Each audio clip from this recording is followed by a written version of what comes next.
21st Century Entrepreneurship with Martin Piskarik. Due to the Ernst & Young document, credit and cybersecurity risks are top issues garnering chief risk officers' attention over the next 12 months. Why? Well, yeah, attacks are increasing and we're not stopping them. The spend on cybersecurity is up well over 150 billion every single year, and the number of successful attacks are increasing. So we're doing something wrong, Martin. And I'll tell you this, let me just go out and be controversial from the beginning. We're not trying to stop cyber attacks. Okay, the cybersecurity industry is not trying to stop cyber attacks.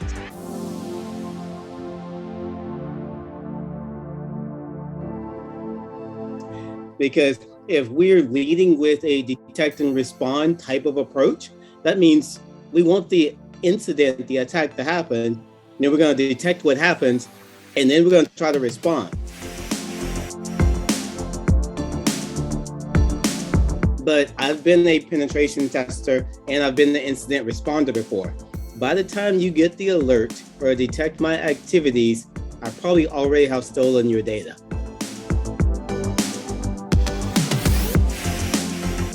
So a detect and respond approach is going to make a lot of money for that vendor selling you that solution, not going to help you in stopping the cyber attack.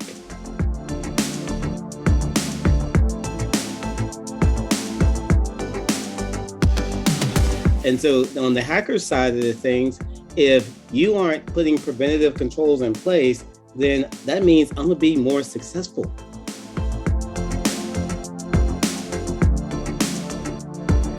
Okay, and it's going to be easier. You're an easy target because all you're going to do is just have an alert go off when I get in, but I'm still getting in. So I'll reiterate, Martin, we're not trying to stop attacks.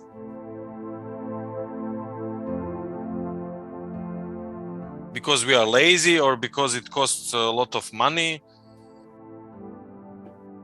I think it's a few things. Number one, it isn't because we're lazy. Fixing things and remediation and doing the boring stuff is just that, it is boring.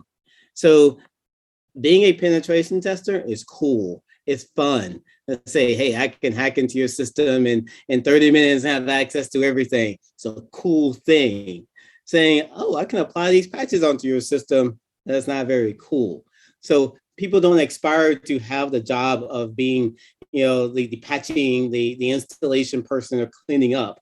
So that's not a cool job historically. We haven't glamorized that. You see all the movies about the hackers, no movies about the people that are doing the hard work of making sure that everything is taken care of. So that's one reason. The other reason is if we stopped a lot of these attacks by putting the basics in place, then we don't make as much money, okay? There isn't a lot of money out there. There are whole companies, billion-dollar companies out there, Martin, that all they do is respond to incidents. They don't fix anything. They'll give you recommendations that you got to figure out how to do yourself, but they only respond. So imagine if you had a company that only fixes stuff, okay? And you're talking to a guy that has been doing incident response for the last 20 plus years. And I've stopped. I've switched to be on the other side where we only fix it and we were efficient at fixing it. I had to change the game because my clients, my friends are the CISOs or chief risk officers, and I wasn't serving them well. I literally was taking money out of their pockets. Why do you believe that leading with love is so important, especially in the cybersecurity industry? That was very interesting for me. You are talking about love in the realm, in the context of cybersecurity, with all those messy situations going on. Does it mean love to you? Here's what I did when we were starting this company. Cybertar here. This is a life thing, and I'm curious your opinion. I don't believe in saying, hey, there's a work Corey, and this is business Corey. and this is personal Corey and family Corey, whatever. Why can't I be that same person all the time? So in my personal life, when I'm interacting with people, I try my best to look through every single situation with a lens of love. Like, how can I help? How can I be helpful? More of a, Adam Grant, wrote a great book, givers versus takers, right? And which one are you in life? Are you a giver or are you a taker? And so when I say leading with love, that means giving value first, helping first, instead of taking first. So when you apply that to, if that's my personal life, strategy, then let's apply that to business. So if I'm applying that to business, instead of saying, I'm gonna make my money off of the incidents that you have or monitor you where I know you're not gonna be able to fix yourself because you don't have the know-how. What if I come in and say, we're gonna come in, implement the right security, tools and best practices, get you locked down and secure, so you're not that low-hanging fruit for that hacker when they're scanning the internet and they find you and they compromise you. We're going to actually provide value first, as opposed to waiting for something to happen and then making our money. So we make our money off of value. That's what I mean by leading with love in the cybersecurity context. When and how did you realize that? I say about 10 years ago. About 10 years ago, I was working at a company and I was running three parts of the business. I was running the global incident response team, doing a bunch of huge incidents. I was leading the product deployment team, and I also was leading the penetration testing team. Okay, so so imagine this. We have come in, we've done their yearly security assessment penetration test, gave them the results, okay? Found a bunch of vulnerabilities, hacked in, said, here's how you fix yourself so you can't get hacked, okay? Then I have a separate team that came in and implemented products and said, hey, these are good products. We set them all up, configure them. Here you go, you manage it and walk away. Then, say a few months later, they have an incident. They call me again and I come back in. And so I literally had, board members, CEOs, executives, CISOs coming and saying, Corey, why the F are we paying you $400 an hour? And you did our assessment and you installed our tools, but why do I have to pay you this now? What's going on? This makes no sense. We're spending all this money with you. We still got hacked.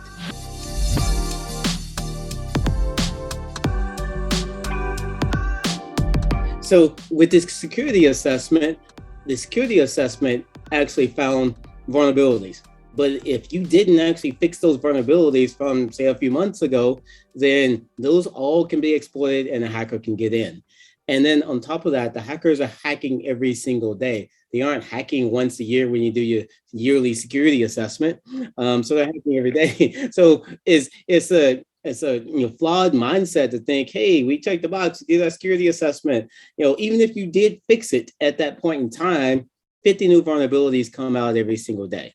So if you have, on average, even if some of those apply to you, there's new vulnerabilities that can be exploited, and the hackers are hacking on a continuous basis. So the mindset of I did this one-time activity makes no sense. Same thing with products. Number one, if your products that you install are not designed to stop, the hacks, meaning like malware prevention, if it's not configured to prevent the execution of malware. So Martin, if I send you a phishing email and I look at all your social media and look at where you are in Europe, or send you something interesting about, the war that's going on, and I know that maybe something you're interested in based on your social media posts, I'm spear phishing you, and you click on that, then you download my malware. Now, when that malware gets downloaded onto your computer, if you're using a detect and respond type of approach, then it's going to install itself on your computer. Now, you might get an alert sent off somewhere, hey, maybe something malicious, or maybe not. You may not even see it. But at the end of the day, now I have my malware and potentially remote access onto your computer. Game over. I can drop my ransomware tools onto your system. I can pillage through and figure out how much You can actually pay me if I look at like your cybersecurity insurance policy, look at your accounts, steal data to make sure that I can, extort you and say, hey, we've got your confidential data, pay me. That's what ransomware hackers are doing. So at the end of the day, detect and respond tools are not going to stop the attack. You actually have to configure them, have to buy the right tool, and then configure it to prevent the execution of that malware. Because I hate to say it, but we just got to realize the phishing attacks are going to eventually work. They just got to work one time. Okay. Even if you got like 100 employees and they send 100 emails, if one clicks, game over, right? And then they send another 100 the next day. Eventually, somebody's going to click on something. And if you don't have ways to prevent it, you're going to get compromised. So when I say we're not trying to stop these attacks, if we're only detecting and responding and we aren't blocking the execution of malware, it's going to happen.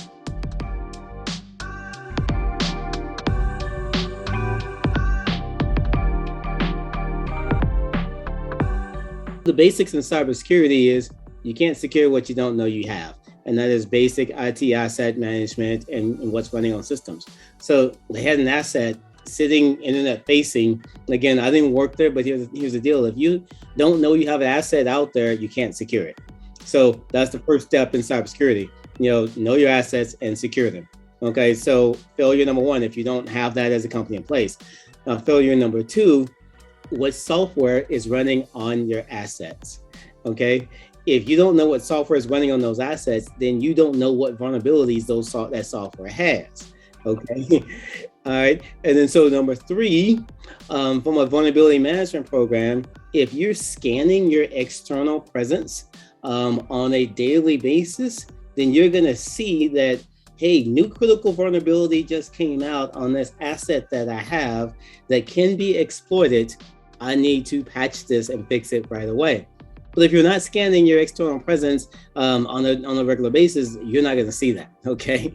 So then the next step is if you don't have a continuous patch management program in place where you can easily put an agent onto that system, and then you can pre-configure it to patch critical vulnerabilities if it has to be internet facing, then you would have fixed that vulnerability. Then next step in that is if you don't have proper malware prevention tools on there, not legacy antivirus, but something that actually can stop the execution of malware on that system in a blocking preventative mode, then the malware that they try to drop onto that system after they've exploited the vulnerability, can execute, and then they can have remote access. And what happened in Equifax is they were able to pillage from the external network all the way through the internal network, access the confidential data and pull it all the way back out, which is a really, really noisy attack. If you're looking at the right things, you would have seen that. So that's a well-known attack scenario, pretty well documented. You can Google the Equifax hack. It is all that, but I just named off 5 or 6 controls, and these are the basic controls that all companies should have that would have stopped that attack. So that's one scenario. I'll give you one more, and this is a ransomware scenario. I personally did this case about 3 years ago. I got a call that there was a ransomware incident, and it was a small financial company. They had about 5 employees or so. And so got on the phone with them, started talking. I realized, wow, this incident is, they're actually charging a ransom of $50,000. And that was, really different. You don't see that with a small company like that. Normally it's, less than $5,000. They want to get it to where it's something that they can afford and they get a quick hit and then get paid off. So my first, communication to them was, I said, hey, I'm pretty sure they have broken into you guys and compromised. They must know that you have at least $50,000 to set a ransom at that. Otherwise, they wouldn't have set it so high. We're going to do some forensics while we're, helping you get back up and going to figure out if they actually hacked in or not, but I'm pretty sure they did. So the point I'm making here, and I'll go through the rest of the story, is that ransomware used to be one piece of malware that was downloaded onto a system. Ransomware is a hack first now, okay? Meaning they didn't have proper security controls in place. They got compromised. The hackers hacked in this particular case. They were able to access their systems We saw this forensically. They saw how much money the company had. And so when they saw how much money they had, they were able to delete backups, delete access to backups, and also exfiltrate data. And so when they saw how much money they had, they set it at $50,000 because they knew they could pay it. Okay. And that's what typically happens in a ransomware attack. Because if I get into a system, why would I just say, hey, I'm going to try to get $2,000 out of them? When if I dig a little bit deeper, I could realize I could get 50. Okay. And so what I'm telling everybody is that it's not that you have to not click on the wrong link, is that you actually have to do real good security to actually prevent an attack vector, a hack from happening. And so we had to pay the Bitcoin ransom with the hackers. We negotiated them down a little bit, but we ended up paying it. And then they had to reimburse us because not everybody has a Bitcoin account. Not everybody has negotiated with hackers before. Okay. So, that's one of the value adds that I've been able to provide in the past. So that's the challenge. So those are the two types of attacks. I gave you two scenarios, but they all go back to, you got to do the security basics, because in that ransomware attack, they didn't have multi-factor authentication. They didn't know what assets they had facing the internet. They were not scanning and patching. They did not have any endpoint protection that would block the execution of malware tools. So those are just really basic tools that you have in place. And really, most companies don't have that. So regarding those security basics, how big company needs to be to use your solution? Yeah, to use our solution, our clients are small to medium size. That's the biggest target. But people don't realize when you think about ransomware, you look at like the Colonial Pipeline hack, and I think that was what, 11 million or something like that. And you think, oh, they're only going after the big companies. The reality of it is we actually don't even know how many attacks happen on a daily basis. I've heard numbers anywhere from 250 to 500 on a daily basis because everybody doesn't report it. Okay, so a lot of people, they get hacked, they don't report it to the authorities. They'll either rebuild the system manually or pay the ransom or whatever, but they don't report it. So we don't know what that actually looks like. So what we've done at our company is said, we're not going to chase these large enterprises because they have teams that are supposed to be doing security. All right. So the bigger target is the small to medium ones that they don't have a security team. And I love the mindset here that you should not hire a security team because it's not the most efficient way to actually get secure. The most efficient way to actually get secure is to outsource that, to me or companies like myself at Saboteur. So you not think of it like this. I outsource our HR. Like, I'm not going to hire an HR department. They're really good companies that know how to do HR, all the laws around it, everything else. So yeah, I pay one set amount, they take care of it. Same thing with finance, one set amount, taking care of it. So that is cheaper. It is more efficient than trying to hire and retain talent. Same thing with cybersecurity. You should be doing that same thing. So we built a subscription model that does all those basics for you. We assess for free. So we're democratizing cybersecurity, where people used to charge for assessments. We assess you for free, figure out where your gaps are, and recommend do these things to secure yourselves. And so, like I said, understanding what assets you're having and securing them, all that's built into our standard packages, vulnerability management, threat, the multi-factor authentication is critical. I will say this, everything that works is sold out there, whether it be your Gmail, your banking accounts, whatever it has a configuration for multi-factor authentication.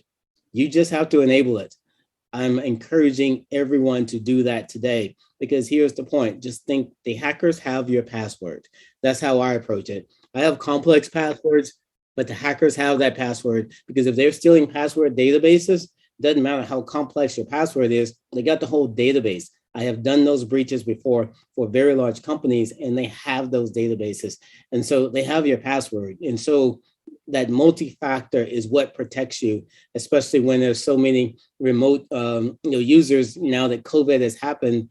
There's no firewall. There's no corporate firewall. The only thing that you have is that username and password, and that's not enough. So that's what our company does. We've made it into a subscription to really help and solve the ones that don't have the capability of solving it themselves in a cheaper, more efficient manner. Can you go back to COVID-19 pandemic? Because I do not understand why COVID changed the game in cybersecurity. What's the connection? Yeah, absolutely. So think of it like this. Prior to COVID, a lot of companies, they had a headquarters, people were going into a physical building, and that physical building had a internet firewall to protect them and a lot of internet controls to protect them from hackers coming directly to them. Now, what's happened is, and I did a great blog about a year ago called The Death of the Firewall. So the firewall has died because you're outside of the firewall. You're working at co-working spaces, at home, outside the park, coffee shops, so on and so forth. So you don't have any protection. Yeah.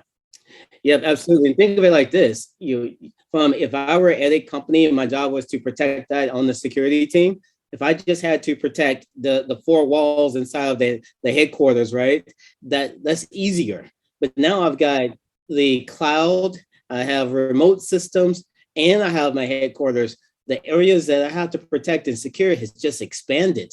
And did I get more staff? Did I get any more help? No, I'm still the one person, but now I got three areas to protect when I used to have one. What's your solution for that new realm?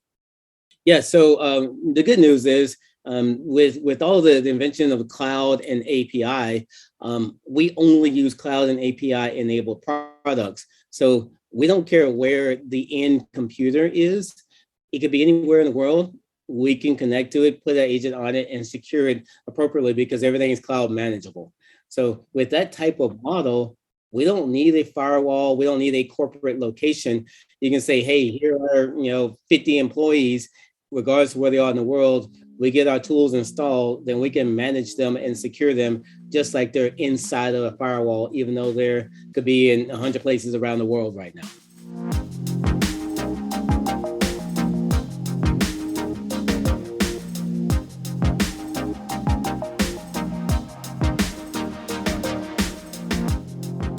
Can I continue working from home and being more secure by using your system? Yep, 100%. So for instance, usually, for example, you sitting at home, you need a few basic things. Number one, IT assets. I need to know what kind of system you have. So I can literally put an agent on your system. Then I'll know, all right, you're making up a scenario, running a MacBook Pro, and this is the version, and I'll be able to see what vulnerabilities exist within it. I'll be able to put a scanning agent on it to check you for vulnerabilities on a continuous basis. They'll report back to me. I'll be able to put a patching agent on it to be able to identify what patches you need. And I would upgrade whatever endpoint protection you're using to one that has the capability for us to actually block the execution of malware. And our team will go through and monitor for a few weeks and then switch you to a preventative mode. So, let's just say when you do click on that phishing email, then it doesn't execute. You're protected. And then lastly, we'll make sure that you're using multi-factor authentication across all of your accounts. So that does not require you to go into an office. That doesn't require you to do anything. You just subscribe to our solution, and then we're going to come in and take care of all those things for you. And team-based versus AI-based, what's the ratio? Yeah, so some of our tools actually use a little bit of machine learning. But here's the thing. Originally, Martin, I was thinking we were going to have to leverage AI to add extra intelligence to our tool.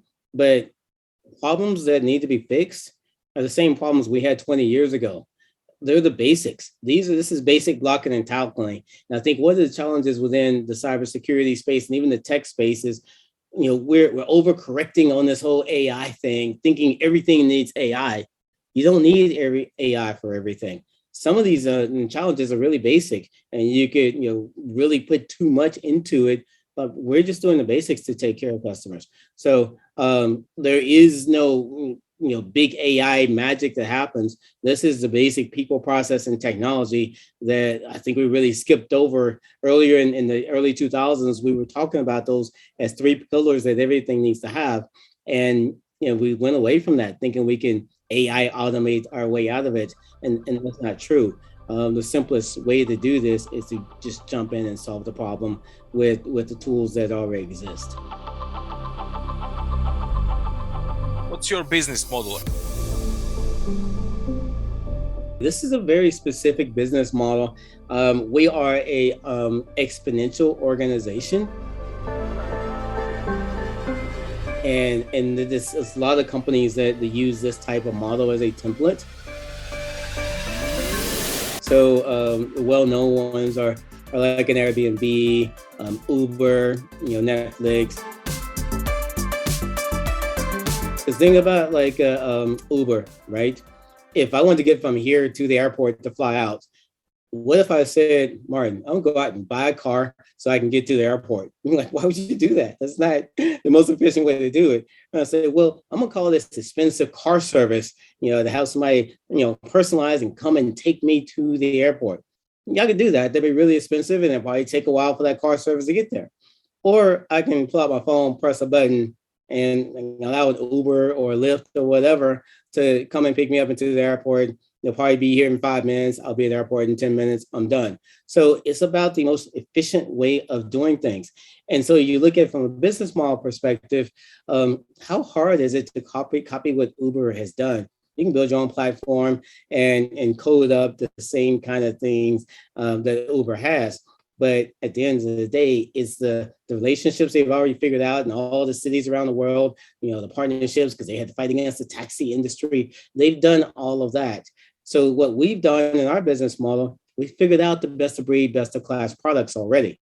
And we've already got the expertise of how to install and configure it and get you there quickly. And so all that hard work has been done. And so, that's a new futuristic business model, but it's what the consumer wants. The consumer doesn't want to have to go through a lot of pain just to get to the outcome. They just want to buy something that's going to get them to the outcome and move forward. Corey in 5 years, Cyvatar in 5 years. Cyvatar in 5 years. We one of our taglines is, we're the future of cybersecurity.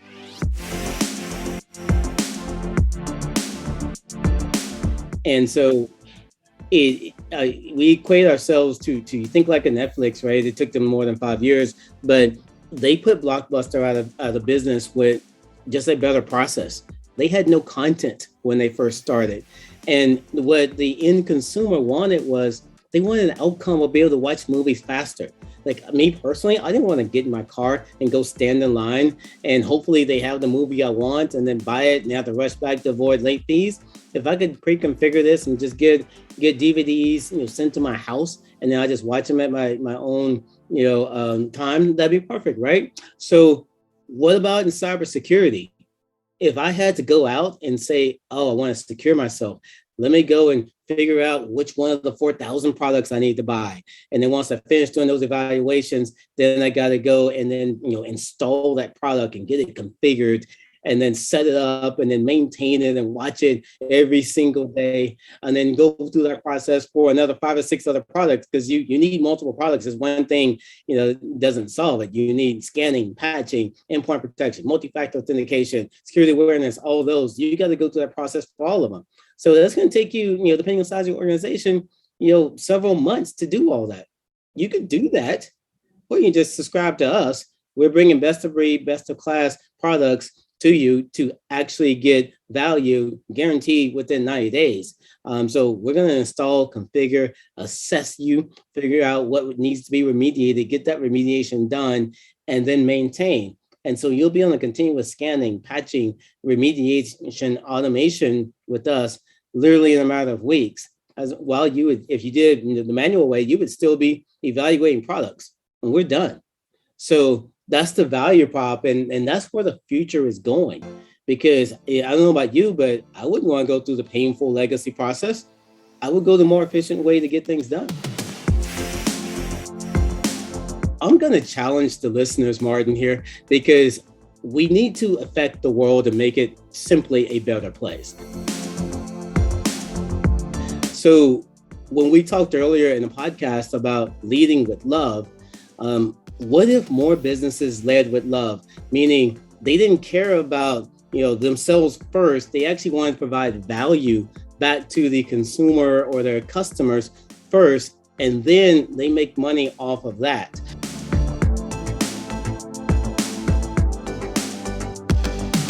That's what we're seeing in new subscription and SaaS type businesses. You can go in and you can cancel anytime, right? And so if they're not providing value to that customer consumer, then they're going to cancel. So the new world needs to be, let's lead with love. Let's provide value first and actually help. And then we make our money. Because ultimately what's going to happen is that you can get more loyalty. Like our loyalty is off the charts, and our net retention is off the charts. But that's because we're providing value. And when they look outside of Savitar, they're looking to see, where can I get that same level of value? They can't find it. So that is game changing. I challenge the rest of the world to lead with love in their businesses. 21st Century Entrepreneurship with Martin Piskarik.